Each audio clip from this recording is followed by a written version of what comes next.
if you have access to a seat, please sit in it. Try and remain still, and let us try and do the talking. Good evening. It's the Zoning Board meeting of September 18, 2025, in accordance with the Open Public Meetings Act, PL 1975, Chapter 231. Adequate notice of this regular meeting of the Zoning Board of the Township of Franklin has been provided. Board members, applicants, professionals, and members of the public, please speak directly into the microphone so our recording secretary can properly process minutes. Applicants and professionals, please fill out the sheet on the table when you've completed your testimony. Please call the roll. Cheryl Bethia, Faraz Khan, Shapendu Singh, and I think that's all of them, have asked to be excused. Richard Prokanik. Basim Verdas. Here. Alan Rich. Here. Gary Rosenthal. Here. Robert Shepard. Here. Michael Doherty. Here. Kunal Lakia. Here. Chairman Thomas. Here, we have minutes of the regular meeting, August 7th, 2025. Alan Rich and Michael Doherty cannot vote. I'll move. Need a second. Second. Wait, who said it? I'm sorry. I Oh, Gary. I apologize. I didn't hear it. And you second, Bob? Yes, that's Thank correct. you. Basim Verdas? Yes. Gary Rosenthal? Yes. Robert Shepard? Yes. Kunal Lakia? Yes. Robert Thomas. Okay. Resolution ID Logistics ZBA 24-00010. We need a motion for that. This is the one that we were sent late? That Yes, is correct. this is it. Okay. Mike- I'll Mike- move that. Okay. I'll second that. Okay. Vasim Verdas? Yes. Alan Rich? Yes. Gary Rosenthal? Yes. Robert Shepard? Yes. And Chairman Thomas. Yes. There's no discussion on our agenda for board meetings. Bounce Air Adventure Park, LLC, ZBA 25-00019. This is a use variance in which the applicant is seeking permission to operate an indoor recreation facility at 940 Easton Avenue, Somerset, Block 385, Lot 2.07 in the GB zone. And it's all yours. Mr. Chairman, members, thank you. John Wisniewski of Wisniewski & Associates, representing Bounce Air Adventure Park, LLC, on this application for a use variance. First thing, I'd like to just check, Mr. Chairman, with you and council. We have submitted an affidavit of service and publication, and I just wanted to confirm that the board is accepting jurisdiction. Board is accepting jurisdiction. Thank you very much. We have 3 witnesses tonight. We have our engineer who prepared the plan that's up on the boards. We have a principal of the business, and we have our planner. Mr. Chairman, do you want to have them all sworn in now, or do you want to swear them in individually as they testify? We can swear them all in now. Okay. Would you all please stand? Do you want them to stand and raise their hand? No? Just raise your hands. Raise your right hands. The testimony you're about to give is the truth, the whole truth, and nothing but the truth, so help you God? State your full name individually, one at a time. Spell your last and by whom you are who you represent or your credentials. Hang Lin, H-A-N-G-L-I-N. I'm the owner of the Bounce Air LLC. Allison Coffin, it's C-O-F-F-I-N. I work for James W. Higgins Associates. I'm a licensed professional planner in the state of New Jersey, and I'm also certified by the American Institute of Certified Planners. I have appeared here in Franklin previously, but it's been a number of years. And licensed in New Jersey. Yes. We accept it. Next. This is Qiufan Jiang, Qiufanjiang, the licensed professional engineer in New Jersey with Polar Engineering, PC. License current. Licensed professional engineer. Is your license current in the state of New Jersey? Yes, it's active. Thank you. Mr. Wisniewski, we're going to do these one at a time. Sure. In terms of the testimony? Testimony, Yeah, yes. absolutely, absolutely. So just two preliminary matters. We received both reports from the township. The planner's report, which we will get to in our testimony, but we also received the report from the Environmental Commission. One of the things that I had exchanged with the commission, the recommendations or the requests that they had made all have to do with the exterior of the building. We are a tenant in Rutgers Plaza. Our lease, and I provided the commission with a copy of that, and I think I provided to your planning staff. The lease specifically limits us to what's happening within the four walls. So there are, for instance, requests in that report for landscaping, for a roof garden, for lights on the exterior in the parking lot to be changed. We don't have the ability or jurisdiction to do that. If we did, we would, but we don't have the ability to do that, so I wanted to put that out there first. I wanted to start with our engineer, which is Chu-Fon Zhang, who is going to walk through the plan that's up on the board and describe what's there. Good evening. I want to introduce the four parts. The first part is project description of the Bounce Air Adventure Park. So our project now is for family entertainment center. As shown in the plan, we will see we have the 5 party room with the indoor cafe and the commercial kitchen. So all of these component fit within the 20,000 square feet building. So we are not expanding any footprint and additional square footage. In short, so the project reuse vacant retail box without altering lot coverage or building height. The final design carefully separated the play zone for children by age and function, with clear circulation paths and supervised sightlines. It also provides ADA compliant access and amenities. The second part is the building code compliance.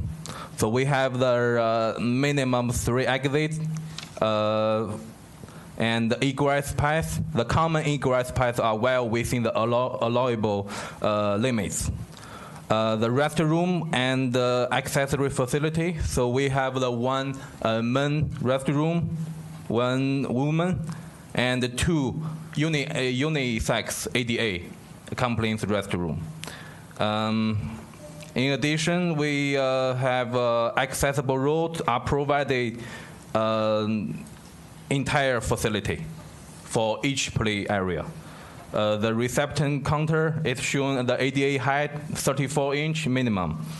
Okay, so the third part is for zoning and community compatibility. So we don't have any variance for density, coverage, height, the height. And also, now the current zone is general business. So we will only use for entertainment use only. And the planner is going to cover the use issue, so you don't need to go through that. Okay. The last part is the parking and traffic. We did the basic research. The Rutgers Plaza provides a large shared parking, more than 800 spaces. In conclusion, we believe our use not only satisfy building and the safety requirement, but also align well for the local planning goal and the public interest. Thank you for your time and attention. Thank you. Mr. Chairman, any members have any questions? Anybody? What's in the building now, in the space they're going to occupy? It was an office depot. Okay. It's empty. It's empty. I mean, it's probably got some of the remains of Office Depot, Right. but yes, it's unused. Okay. Yeah. I drove by there the other day. Is there 2 stories in there? 2 levels? Two levels, yes. No? No, it's just one level. One level. Just one level? It's One just level. a tall space. Yeah. Right. Okay. Okay, we won't open to the public until they're all done. Sure. Okay, next I would like to have Mr. Hang Lin, who is the principal of the business, and I'm going to walk him through the operations of the business. So first, just refresh the board. What's your position with the applicant? You're going to need the mic, John. Real close. I'm the owner of the of the business. Christine, can I borrow that one? That microphone? Allison, I'm sorry. I keep doing that. Okay, so what days of week, 7 days a week, Monday to Friday, Saturday, and Sunday, describe for the board your hours of operation. So for the weekdays, we're going to open at 2 p.m. and close at 8 p.m. And weekends, we open at 10 a.m. and closing at 9 p.m. Is there an age limitation on your patrons, your target market? Yes, our target market is from 5 to 15. And there is an age limit for over 18. When you're 18 and older, you're only allowed to come in only on the private event, meaning you have to rent the entire space for your private use only. Then we will close for public. And the goal is to keep young children and older people separate. Yes. And during Monday to Friday, when you're open from 2 p.m. And later, approximately how many people do you expect to be participating or using your facility? Less than 100. And on the weekends, during those longer hours, how many people do you expect? 225 around, approximately. Okay. How many employees will you have? Over the weekdays, 8 to 10 employees, and the weekends, 15 to 20. And break down, how many will be at the front door? There's, at the bottom of the image on the screen, there's an entrance area with a counter. How many employees do you anticipate having there? For the weekdays, by the counter, 1 or 2 employees, and then 2 at the kitchen, and the rest will be on the floor. And they'll be on the floor supervising? Yes. Okay. I don't have any further questions for this witness. Anything from the board? I'm interested to learn more about the kitchen and what you're planning on doing there. What type of things are you going to be preparing and serving? So our food menu will be very simple. Chicken nuggets, a pizza, burger, fries, and some desserts, and the drinks be Soft drinks. Soft drinks. Yes. Okay.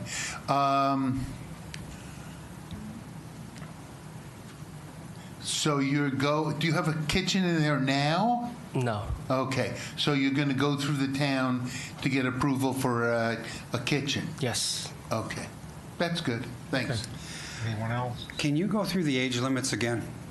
So age limit, our purpose is to separate kids from playing with 18 and older adults. So we put age limit on if you're 18 and older, you're only allowed to come in only when you rent the entire space for a private event. If you book the private event, then let's say if you schedule for next a specific day, we will close for public on that day and only for the private event. And the youngest, how young? Youngest? Yes. Our target age is from 5 to 15. 5 years old. Yes. So the parents can't come in? Oh no. Sorry. For the 18 age limit, if you're 18 and older, private event, and then only if you come in with your children. I think what he is trying to communicate is that obviously parents and guardians are welcome. That's what I was getting at. Yeah. They're not going to be on the jungle gym. They're just going to be watching. But we don't want, say a fraternity to book a room Understood. at the same time you've got 6-year-olds in the place. Have you talked about a handicap facility? The engineer had said that the bathrooms are ADA compliant. Does that satisfy your question? Okay. What's the square footage The total square footage of the building? of your tenant space? 20,500. Okay. Yeah, I'm just going to provide a little quick background, which is the way our ordinance is structured, we have a use called indoor recreation, which is permitted in the BI zone. This happens to be in the general business zone. The applicant made an application to, well, first of all, just so you know, again, this is in the Rutgers Plaza Shopping Center. I believe it's in kind of in the back left corner. Correct. Former Office Depot was, so they're proposing to take over that space. Since and you can see on the floor plan there, since the majority of the space is basically recreation, you see there's slides and trampolines and foam pits and climbing facilities, ball pools, et cetera. Since the majority of the square footage was for recreation, I really couldn't find that it was a food and drink establishment. So if this was a restaurant, it would be permitted. This is really more indoor rec as the principal use with the accessory restaurant part. So that's why they're here before the board. I'm sure the planner will speak to some degree about, I'm sure in certain towns, this is permitted in shopping centers as a permitted use, but it's not in our zone, just by the way, the nature of the way our ordinance is structured. So they had to come before this board for a use variance. Okay, I guess we're ready for the planner. Okay, thank you. Allison? So the applicant is proposing to convert that former Office Depot tenant space in Rutgers Plaza to an indoor recreation use. This is not a permitted use in the GB zone, so they're requesting a D1 variance. It's my opinion that special reasons exist for the granting of the requested use variance, and the variance can be granted with no detriment to the health, safety, and general welfare. Special reasons for the granting of a use variance exist in this case in that the purposes of the municipal land use law will be advanced due to the particular suitability of the site and this space for the particular use. The proposed indoor recreation use is a good fit for this retail space. Indoor trampoline parks and bounce house uses, which is what this use is mostly includes. It's commonly found in larger commercial buildings, often in shopping centers, because they require spaces which have large open spaces and higher ceilings to accommodate the trampoline and other play activities, the party rooms and the food services. This use also requires parking that is similar to the parking that would be needed for retail and other commercial uses, so the site can provide the parking that's needed for this use. The inclusion of an indoor recreational use as proposed, therefore, advances the municipal land use law by promoting the public health, safety, morals, and general welfare, and by providing for an appropriate use in an appropriate location. It's my opinion that there is no detriment that results from this variance. The proposed use and intensity of this use is supported by the site. The existing site provides adequate parking for this use and functions well. As the engineer testified, there's more than 800 parking spaces in this larger shopping center. Based on my discussions with the applicant and looking at the ordinance requirements for indoor recreation use, which is one space for every 3 people in the building, the use is anticipated to have a weekday parking need of 35 to 50 parking spaces during its hours of operations, and this number reaching a peak of 100 spaces during the weekend. These spaces are adequately provided through the shared parking of the overall shopping center. The use will not generate any detriment in terms of noise, odor, fire hazard, or pollution that would impact the general public. The last test for a variance is whether or not it would substantially impair the intent and purpose of your master plan and zoning ordinance, and it's my opinion that this would not. The proposed improvement of the space with indoor recreation use, while not allowed under the zoning, makes sense for this established site and the existing interior space, and it makes viable use of what is an underutilized tenant space in this shopping center. This type of use does not require significant permanent alteration to the structure it occupies, which means that this space can easily accommodate either retail or recreation use, which allows the site to be more flexible and responsive to changing market conditions and to easily be converted back to a permitted use should this use cease to occupy the space. The zone permits other recreation uses, theaters and bowling alleys, so the inclusion of the use on this site is not wholly offensive to the zone. And lastly, the application advances your master plan land use goal of encouraging commercial development in established areas and in areas where they will least impact residential neighborhoods.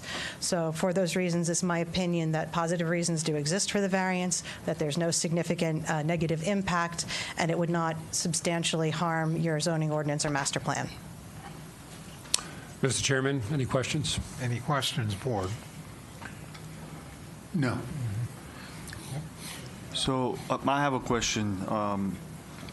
Looking at the layout, I just want to make sure that in your professional opinion, there is enough space for the kids to circulate, playing, jumping area and all of that, because kids will be running around. But there is enough space provided for that in this plan? I'm not an expert in the interior layouts for recreation spaces, so I would have to defer to the engineer and the applicant on that. Yeah, well, let me just preempt that. This is going to have to go through the building permit process, so sufficient, room to maneuver through the space, sufficient egress, all of those things will be reviewed. Thanks, Mark. Other questions? Go ahead. Is there going to be allocated parking either for the business itself or at least for its employees? I understand it's 800 shared parking spaces, but they're not the only applicant in the shopping center. Correct. There are spaces behind the building where generally the employees would park. There's a field of parking there, and we've been before the board before on other applications where that has been a point of discussion because there's a substantial amount of parking behind the building. In terms of the allocation of the shared parking field to any one particular use, that's not how the entire property has been used over the years. There's 800 shared parking spaces, and they are allocated to all of the different uses, whether it be the, there's a gym, there's a jewelry store, there's the empty Kmart box, there's the shopping center, there's the McDonald's, so on and so forth. Thank you. All right, if there are no other board questions, that's your last witness, correct? It is, Mr. Chairman. That's our last witness. All right, we'll open to the public. In this part of the meeting, if there's anyone who'd like to ask the witnesses questions concerning their testimony, this would be the time to do that. Is there anyone who would like to do that? All right, is there anyone who would like to make a statement concerning this application? All right, then we'll close to the public. If you have nothing else to say, we'll Mr. Chairman, just in summation, you've heard the testimony of the planner providing the necessary testimony for the basis for the D1 variance.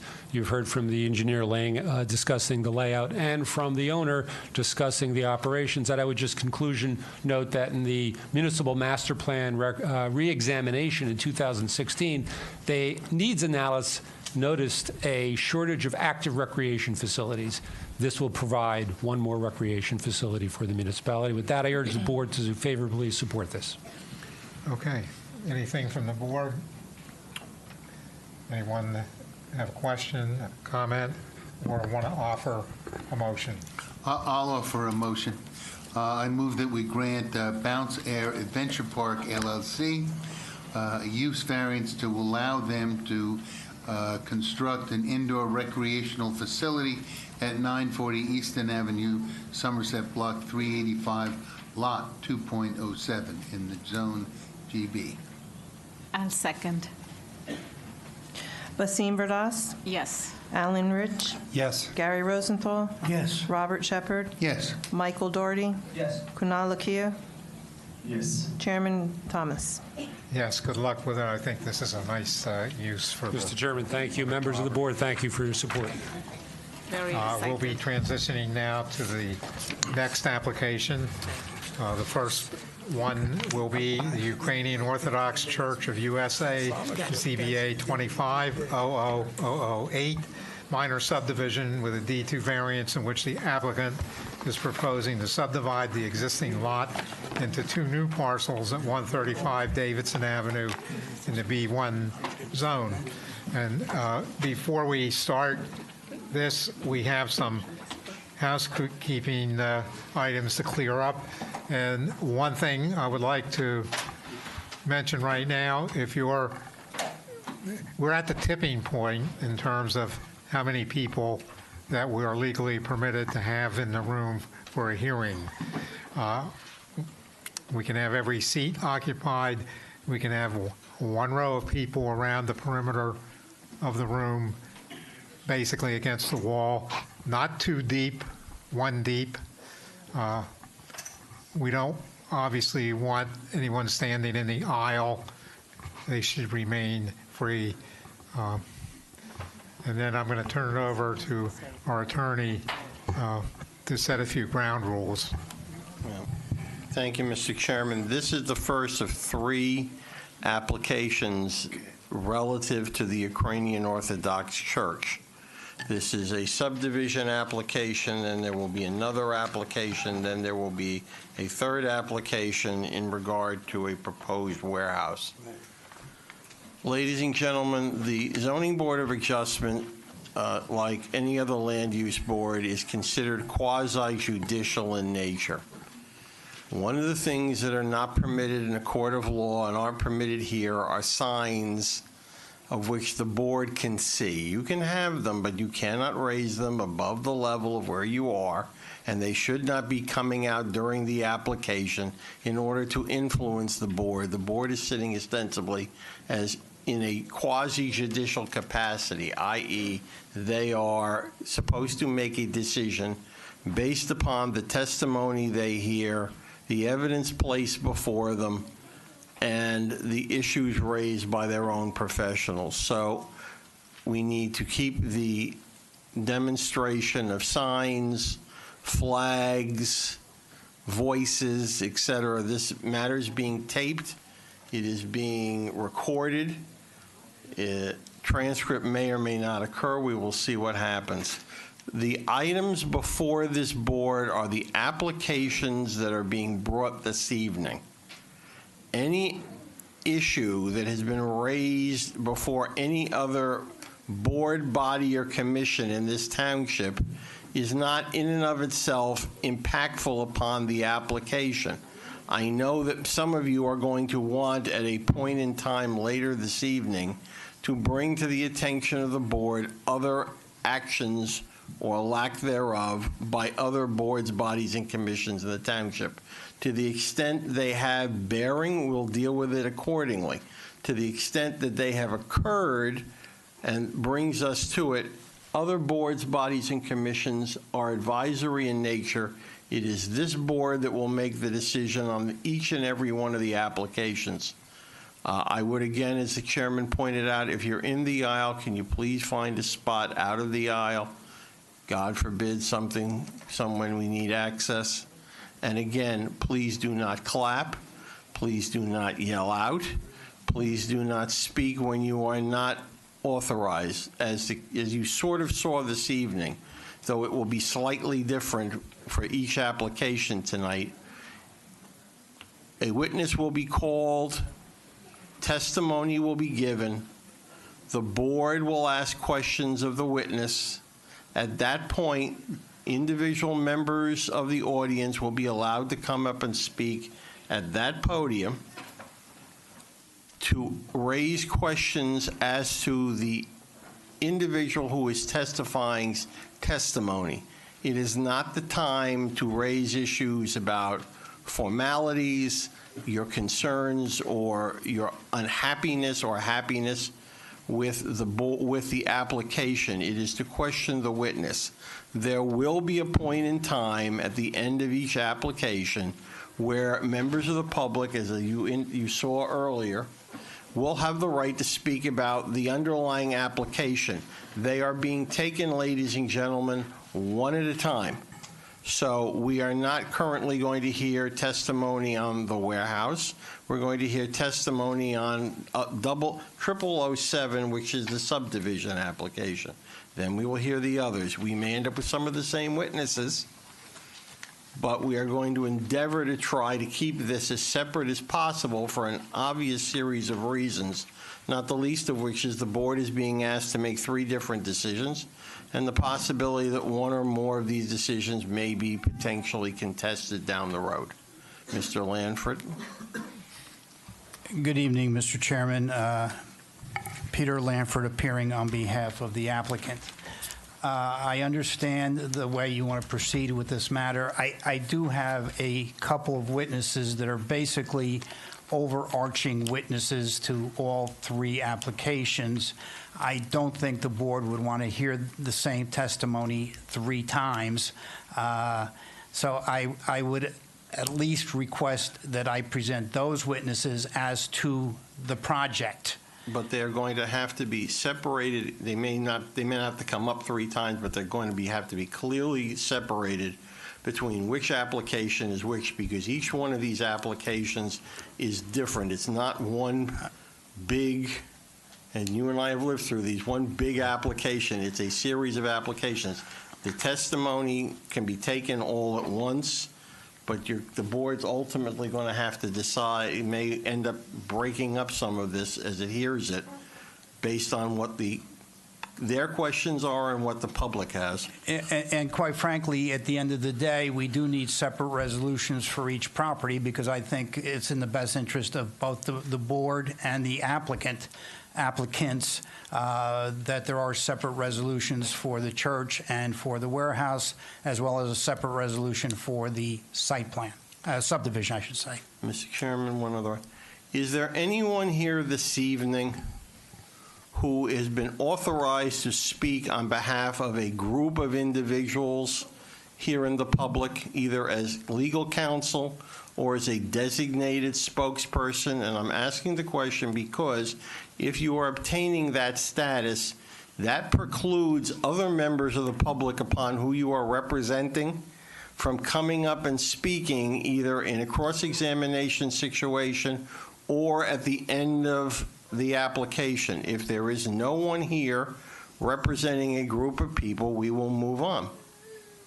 Can I add something at this point? I was listening about the 3 witnesses that will be providing overarching testimony.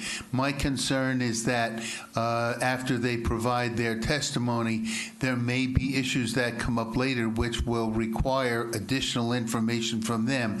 So I would want to be sure that those witnesses, even after they testify, will remain available through however long this takes. I am sure that every witness that is here this evening that testifies, if this matter gets carried to another hearing, will be available at that next hearing. Okay. And hopefully there won't be a third. Seeing none. All right. If I may then, let me explain to the board and hopefully to the members of the public. Hold on, sir.